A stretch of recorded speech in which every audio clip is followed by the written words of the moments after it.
PNR की तरफ से मैं हूँ एकता और नमस्ते टू एवरीवन जो भी ये वीडियो देख रहे हैं। आई होप आप सबकी कंफ्यूजन्स को ये वीडियो अच्छे से क्लियर कर दे। तो आज है हमारे साथ मिस सिमरन बब्बर, हमारी आज की एक्सपर्ट जो बात करने जा रही हैं स्पाउसल स्पॉन्सरशिप के बारे में। एक वीडियो इंग्लिश में ऑलरेडी बन चुका है और ये वीडियो उन लोगों के लिए जो इंग्लिश को थोड़ा सा समझ नहीं पाते हैं, वो हमारी बातों को अच्छे से समझ पाएं और हमें सपोर्ट कर पाएं और अपनी जानकारी के लिए हर एक कंफ्यूजन को क्लियर कर पाएं। तो विदाउट एनी डिले चलो स्टार्ट करते हैं। मिलते हैं हमारी आज की एक्सपर्ट मिस सिमरन बब्बर से। So thank you so much ma'am आपका यहाँ आने के लिए। धन्यवाद। ओके सो सबसे पहले तो मैं चाहूंगी कि आप अपनी इंट्रोडक्शन थोड़ी सी दे दें हमारे व्यूअर्स को। नमस्ते, सत श्री अकाल। मेरा नाम सिमरन है। मैं लाइसेंस इमिग्रेशन कंसल्टेंट हूँ from last 8 years। I do all kinds of application. मैं सारी एप्लीकेशन टाइप करती हूँ, but my favourite, my core strength, मेरी सबसे ज़्यादा एक्सपर्टीज है स्पाउसल स्पॉन्सरशिप में। ये मेरा पैशन है, लोगों को अपनी फैमिली से रियूनाइट करवाना, एंड उसी रीजन से मैंने इस एप्लीकेशन टाइप को अपनी कोर स्ट्रेंथ, अपना एक्सपर्टीज, फील्ड ऑफ एक्सपर्टीज बनाया है। मैं खुद को आज बहुत लकी मान रही हूँ क्योंकि मैं मिस सिमरन बब्बर की साइड पे बैठी हूँ। तो विदाउट एनी डिले करते हैं स्टार्ट उन क्वेश्चन से जो लोगों ने पूछे हैं मिस सिमरन बब्बर से। और मैं चाहती हूँ मैम कि पहले आप थोड़ा सा एक्सप्लेन कर दें कि एक्चुअली में स्पाउसल स्पॉन्सरशिप होता क्या है। स्पाउसल स्पॉन्सरशिप एक तरह की एप्लीकेशन है जो कि Canadian citizens and permanent residents apply करते हैं अपने स्पाउस, अपने हस्बैंड वाइफ, अपने कॉमन लॉ पार्टनर, अपने बॉयफ्रेंड गर्लफ्रेंड जो उनके साथ लिव इन रिलेशनशिप में रह रहे हैं फ्रॉम 1 year, और कॉन्जुगल पार्टनर जो उनके पार्टनर हैं, बॉयफ्रेंड गर्लफ्रेंड जिनके साथ वो नहीं रह पा रहे हैं for any reason, be it study, work, but they are in relationship for 1 साल से वो रिलेशनशिप में है, बट डिस्टेंस की वजह से वो साथ नहीं रह पा रहे हैं, तो वो भी अप्लाई कर सकते हैं इस कैटेगरी में, एंड अपने लव्ड वंस, अपने पार्टनर, अपने spouse, conjugal partner, common law partner को कनाडा बुला सकते हैं permanently as permanent residents. So this is a great chance for everyone. कोई भी अप्लाई कर सकता है और अगर आप अपनी लाइफ की अपॉर्चुनिटी बनाना चाहते हो, जिस कंटेक्ट सिमरन बब्बर, जो नंबर और मेल आईडी नीचे दिया गया है। तो स्टार्ट करते हैं आज के क्वेश्चंस के साथ। जैसे कि सबको पता है मैंने इंस्टाग्राम पे एक पोस्ट डाली थी, तो I got lots of questions over there. मुझे बहुत सारे क्वेश्चंस आए, क्वेरीज आई जो लोग पूछना चाहते हैं सिमरन मैम से। सो मैम सबसे पहले मैं स्टार्ट करती हूँ। सबसे पहला क्वेश्चन जो आज का हमारे पास है वो है स्पेसिफिक इनकम के बारे में, कि अगर कोई अप्लाई कर रहा है स्पाउसल स्पॉन्सरशिप के लिए तो कितनी इनकम और क्या कोई स्पेसिफिक इनकम है जो उन्हें शो करनी पड़ेगी। बहुत सारे केसेस के लिए कोई इनकम रिक्वायरमेंट नहीं है। बस आपको ये प्रूव करना है ऑफिसर को कि आप जिन्हें स्पॉन्सर कर रहे हो आप उनकी टेक केयर कर पाओगे, उनकी फाइनेंशियल नीड्स को पूरा कर पाओगे, अनलेस आप अपने स्पाउस को स्पॉन्सर कर रहे हो जिनका कोई बच्चा है और उस बच्चे का कोई बच्चा है, देन आपको इनकम रिक्वायरमेंट मीट करने की नीड है। या फिर आप किसी बच्चे को डायरेक्टली स्पॉन्सर कर रहे हो, अपने चाइल्ड को डायरेक्टली स्पॉन्सर कर रहे हो जिसका आगे कोई डिपेंडेंट चाइल्ड है, देन आपको इनकम रिक्वायरमेंट मीट करने की नीड है। तो अगर तो आप इस कैटेगरी में नहीं फॉल करते तो इस चीज के लिए आपको वरी करने की बिल्कुल भी जरूरत नहीं है। You can apply for spousal sponsorship. Next question ma'am जो हमारे पास है कि अगर किसी का स्पाउसल स्पॉन्सरशिप एप्लीकेशन पहले रिफ्यूज हो चुका है तो क्या ये रिफ्यूजल पे आगे इम्पैक्ट डालेगी। तो ये पूरी तरह डिपेंड करता है किस रीजन से पहली एप्लीकेशन रिफ्यूज हुई है। अगर पहली एप्लीकेशन रिफ्यूज हुई है इसलिए क्योंकि ऑफिसर को कन्विंस नहीं कर पाए थे कि जो मैरिज है, जो रिलेशनशिप है वो जेन्युइन है, देन यस आप दोबारा जब अप्लाई करेंगे, एज लॉन्ग एज जब तक आप ऑफिसर के जो डाउट्स है मैरिज को लेके, जेन्युइन मैरिज नहीं है इसको लेके आप इसको एड्रेस कर सकते हैं, आप इनफ डॉक्यूमेंट्स प्रोवाइड कर सकते हैं कि ऑफिसर कन्विंस हो जाए, then it will have no impact on your application. But अगर कोई और रीजन की वजह से आपकी एप्लीकेशन रिफ्यूज हुई है, देन अगेन वो डिपेंड करता है रीजन ऑफ रिफ्यूजल पे कि वो इम्पैक्ट करेगा कि नहीं करेगा। ये सारी चीज़ें बहुत कॉम्प्लिकेटेड होती हैं, सो बिसाइड कि हम इसकी बहुत ज़्यादा टेंशन लेके बैठे, जस्ट नंबर डायल करो यार, बहुत अच्छी अपॉर्चुनिटी है हमारे पास। पर मस्ट से इस क्वेश्चन के लिए तो अपना बहुत ज़्यादा दिमाग लड़ाया गया है। सो ये क्वेश्चन है कि अगर किसी में कोई डिसेबिलिटी है, लाइक दे आर, उन्हें सुनता नहीं है अच्छे से या फिर वो बोल नहीं पाते हैं अच्छे से, तो क्या ये चीज़ इफेक्ट डालेगी उनकी पीआर एप्लीकेशन पे? नॉट एट ऑल, बिल्कुल भी नहीं। If you are disable then ये एक चीज आपकी एप्लीकेशन को बिल्कुल भी इम्पैक्ट नहीं करेगी। ओके, अब व्हाट अबाउट द इंटरव्यू? अगर मान लो उन पे कोई इंटरव्यू आ जाता है तो वो कैसे उसको कंडक्ट कर सकते हैं? सो इंटरव्यू सारे केसेस में नहीं होता है, हम्म। वेरी फ्यू केसेस में इंटरव्यू होता है, बहुत कम केसेस है जिनमें इंटरव्यू होता है, बट अगर इंटरव्यू होगा तो उनको प्रॉपर असिस्टेंस प्रोवाइड की जाएगी।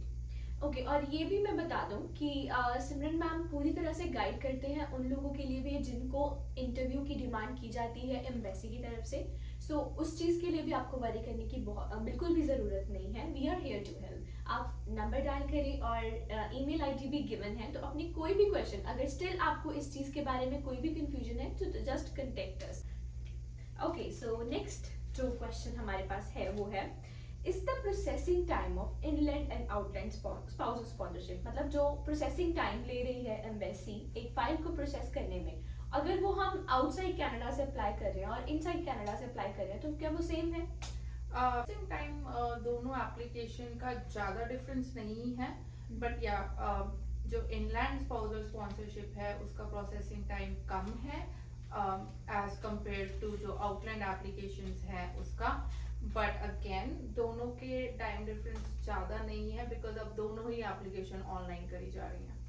ओके, और मैम मैं आपसे पूछना चाहती हूँ कि आपकी जो एप्लीकेशंस है वो कितने टाइम में अप्रूव हो क्या रही है? सो अभी थोड़े महीने में जो मैंने ट्रेंड देखा है दैट इज एओआर के बाद मेरी इनलैंड एप्लीकेशन जो मैंने सबमिट करी हैं वो अप्रूव हुई है with in 2 to 3 months after AOR.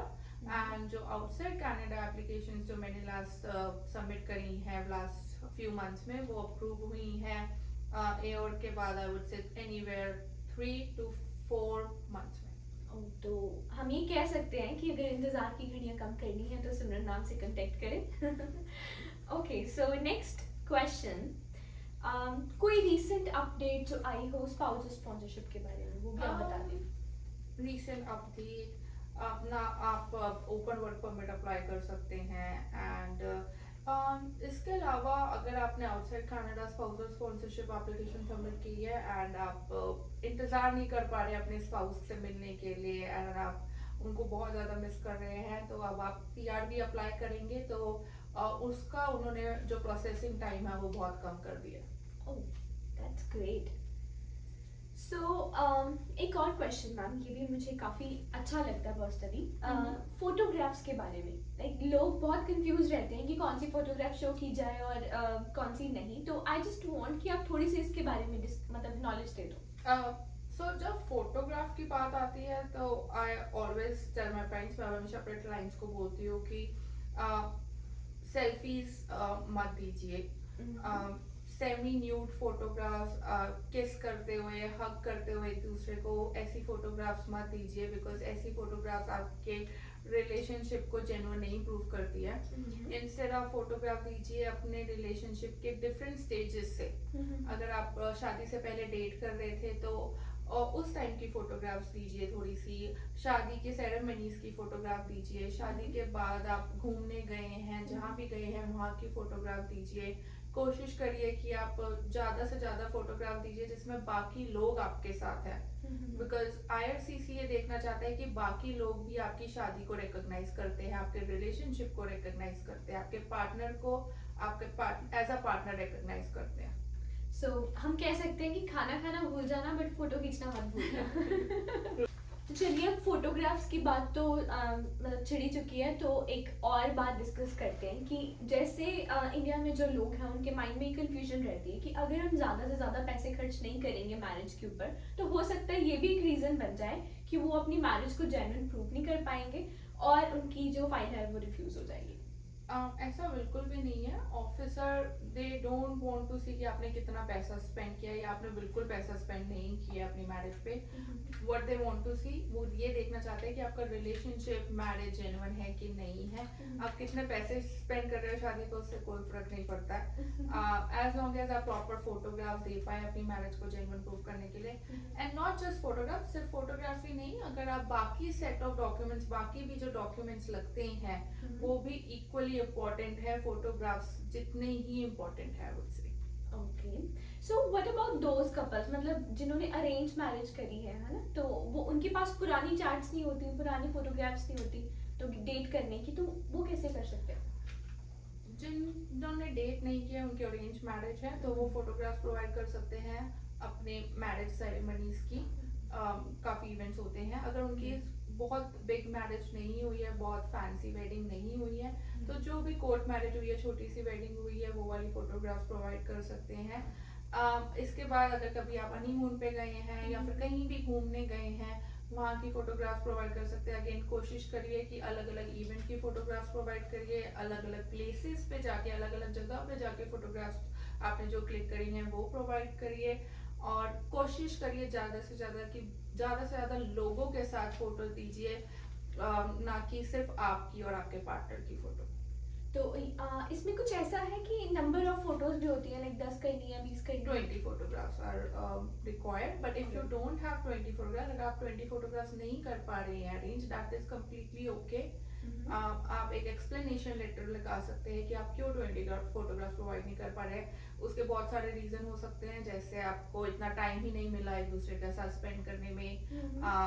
एक बंदा कनाडा में है, एक बंदा इंडिया में है, या कहीं पे भी है, तो इतना टाइम ही नहीं मिला स्पेंड करने के लिए, इतनी फोटोग्राफ्स ही नहीं क्लिक हो पाई। That is also okay, but again जैसे पहले मैंने कहा कि बाकी जो डॉक्यूमेंट्स है वो भी इक्वली इम्पोर्टेंट है। तो अगर हम यहाँ पे कोई कमी छोड़ते हैं तो हम बाकी डॉक्यूमेंट्स पे उनको पूरा जरूर करें। ओके, सो नेक्स्ट क्वेश्चन जो मतलब पूछा गया है, that's a very good part, है ना। इससे पता चलता है कि पार्टनर्स अभी भी लाइक चाहते हैं कि उनके जो स्पाउस हैं वो स्टडी करें और वर्क करें, दैट्स अ गुड पार्ट। सो क्या पार्टनर्स यहाँ लैंड करने के बाद जब उनको वीजा मिल जाता है स्पाउस स्पॉन्सरशिप का, तो दे कैन स्टडी और work? Yes of course, as a permanent resident आप स्टडी कर सकते हैं, आप वर्क कर सकते हैं, आप किसी भी प्रोविंस में इनफैक्ट वर्क कर सकते हैं। So this is a great news कि बहुत अच्छी बात है कि आप अपने मन से कभी भी स्टडी और किसी भी प्रोविंस में स्टडी कर सकते हो, so don't worry about that. So next question जो हमारे पास है कि अगर कोई लाइक अप्लाई कर रहा है अपनी सेकेंड मैरिज के बाद और अपने दूसरे स्पाउस को बुलाने के लिए, ऑल्सो उसका पिछले लाइक स्पाउस से डिवोर्स हो चुका है और उसने उसको भी यहाँ पे बुलाया था, तो क्या किया था? हाँ, Okay। तो क्या ये चीज़ इफेक्ट डालेगी? नो, एज लॉन्ग एज जो पहले आपने जिनको स्पॉन्सर किया, आप उनका डाइवोर्स हो चुका है आप दोनों का, और जो आपने अंडरटेकिंग साइन की है, 36 मंथ्स की अंडरटेकिंग साइन होती है कि आप वो 36 मंथ्स के लिए उनको फाइनेंशियली हेल्प करेंगे, उनका टेक केयर करेंगे। एज लॉन्ग एज वो अंडरटेकिंग का पीरियड, वो जो आपने अंडरटेकिंग साइन किया उसका पीरियड खत्म हो गया है, then it will have no impact on your next application. So I would like to add, मैं इसमें ऐड करना चाहूँगी, it will not have any impact on your application, but इस केस में आपको जो डॉक्यूमेंट्स प्रोवाइड करने हैं to prove the genuinity, वो I will suggest कि आप अच्छे डॉक्यूमेंट्स प्रोवाइड करें, कहीं ना कहीं ऑफिसर के माइंड में कोई शक ना हो कि आप मैरिज ऑफ कन्वीनियंस है। एग्जैक्टली। सो एक और क्वेश्चन, ये भी बहुत अच्छा क्वेश्चन है कि सोशल असिस्टेंस के बारे में, है ना, कि क्या क्या चीज़ें सोशल असिस्टेंस में आती है और क्या सोशल असिस्टेंस लेने वाला इंसान अपने स्पाउस को स्पॉन्सरशिप कर भेज सकता है? आप सोशल असिस्टेंस ले रहे हो other than for disability, then no आप एलिजिबल नहीं हो to apply for spousal sponsorship.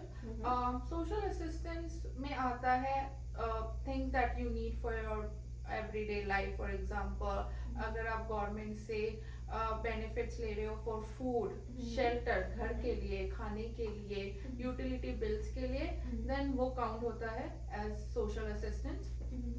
और मैम एक पर्सनल क्वेश्चन, जैसे किसी ने पहले कोई सोशल असिस्टेंस लिया है तो अब वो नहीं ले रहा, है ना, जैसे कुछ 1-2 महीने से अगर वो नहीं ले रहा, तो ये भी क्या पड़ेगा इफेक्ट इसका? नो, अगर वो अब नहीं ले रहे हैं सोशल असिस्टेंस तो then it will have no impact on the application. So इसमें एक और चीज मैं पूछना चाहूंगी कि जो मैटरनिटी बेनिफिट है क्या वो सोशल असिस्टेंस का पार्ट है? No, maternity benefits, employment insurance, tax subsidies, child care benefits, ये सब social assistance का part नहीं है spousal sponsorship application में। सो आई होप कि ये वाला क्वेश्चन अब क्लियर हो गया होगा। स्टिल कोई भी कंफ्यूजन है तो जस्ट कंटेक्ट अस। आज के इस एक्सपर्ट टॉक का लास्ट क्वेश्चन, सो क्या केयरलेस मिस्टेक्स जो रिफ्यूजल्स का कारण बन सकती हैं? केयरलेस मिस्टेक्स जो लोग करते हैं वो फोटोग्राफ्स में करते हैं काफ़ी ज़्यादा, डॉक्यूमेंट्स प्रोवाइड इनफ नहीं करते हैं जिससे ऑफिसर को कन्विंस कर पाए कि मैरिज जेन्युइन है। इसके अलावा प्लीज़ अपना अंडरटेकिंग अगर आपने पहले स्पॉन्सर किया तो मेक श्योर करें कि आपके अंडरटेकिंग का पीरियड ओवर हो चुका है। अगर आपको किसी ने स्पॉन्सर किया तो मेक श्योर करिए कि आपको 5 साल हो चुके हैं कनाडा में, तभी अप्लाई करें। इसके अलावा अप्लाई करने से पहले अपनी एलिजिबिलिटी एक बार चेक कर लें और आई वुड से फॉर्म्स में डिटेल में आंसर दीजिए। काफ़ी लोग छोटा सा आंसर दे देते हैं, वो नहीं सही, डिटेल में आंसर दीजिए। एक और चीज़ आई वांट टू ऐड, दो ऐसी कोई इनकम रिक्वायरमेंट नहीं है बट स्टिल आपको प्रूव करना है कि आप उनकी टेक केयर कर सकते हैं। तो काफ़ी लोग अपना एम्प्लॉयमेंट डॉक्यूमेंट, अपने पे स्टेप्स लगाना भूल जाते हैं, अपना लास्ट ईयर का notice of assistance, notice of assessment लगाना भूल जाते हैं, वो नहीं लगाते हैं, उनको लगता है कि इट्स नॉट इम्पॉर्टेंट। बट अगर आप ऐसा करेंगे तो आपकी एप्लीकेशन, अगर आप वो डॉक्यूमेंट्स नहीं लगाएंगे तो आपकी एप्लीकेशन रिटर्न हो जाएगी या रिफ्यूज़ हो जाएगी। सो सुनने में तो ये काफ़ी छोटी छोटी चीज़ें लगती हैं but these are very important. तो जब भी आप अपनी फाइल को लगाते हो तो उसको ध्यान से लगाओ और स्पेशली किसी अच्छे इंसान को चूज़ करो जब आप इतना बड़ा डिसीजन अपनी लाइफ का लेने जा रहे हो। सो आज की एक्सपर्ट टॉक में इतना ही।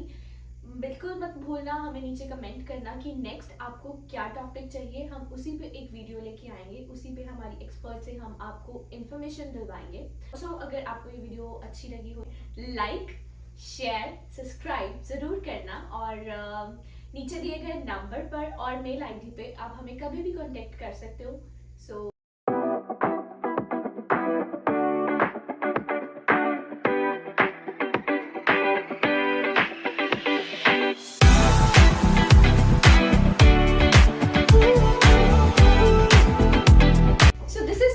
today. So if you really want to ask something else, the numbers and the mail ID are given below. I hope you just like this expert talk. I hope your confusions are clear now. Our motive is just to guide you in a right way and just be with us. PNR Immigration is always here to help. Thank you so much. Bye bye. देखना सही लग रहा है, खड़े होके सही लग रहा है कि बैठ के सही लग रहा है? आई थिंक बैठ के ठीक लगेगा। मेरा पेट तो Hello, ma'am. Hello. I'm an immigration guy.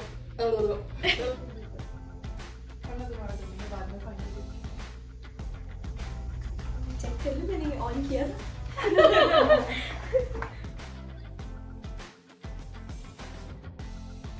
So just try to make your marriage genuine. The question Oh, I which want is to do this again. okay. फिर से कौन सा वाला, यही वाला, फाइन वाला? मैं आपको जूम कर दूंगी। और ये तो मैंने ऐसे बोली